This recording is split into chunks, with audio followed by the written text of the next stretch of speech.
নেত্রকোনার দুর্গাপুর কলমাকান্দা ১ নং আসনের বাংলাদেশ খেলাফত মজলিসের মনোনয়ন প্রার্থী মোহাম্মদ গোলাম রব্বানীর মনোনয়ন বাতিলের জন্য গুটি কয়েকজন মিলে বিক্ষোভ মিছিল করেছে এবং তাদের দাবি হচ্ছে যে তিনি বিভিন্ন সময় বিভিন্ন দলের সাথে যুক্ত হয়েছেন, এমনকি সে আওয়ামী লীগের সাথে যুক্ত হয়ে তার সাথে সহযোগিতা করেছেন।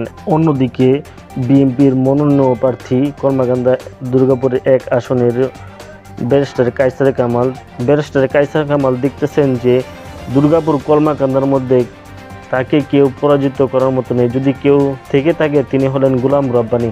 তাই সে বিভিন্ন প্রেক্ষাপটে বিভিন্নভাবে এই খেলাফত মজলিসের মনোনয়ন প্রার্থী গোলাম রব্বানীকে হেনস্থা করার জন্য বিভিন্ন সময় বিভিন্ন ফন্দি পাঠাতেছেন, এমনকি গোপনে বিভিন্ন সোশ্যাল মিডিয়ার সাথে চুক্তি করে বিভিন্নভাবে বস্তা ভরে ভরে টাকা প্রদান করছেন। এটাই বাস্তব, খোঁজ নিয়ে দেখেন।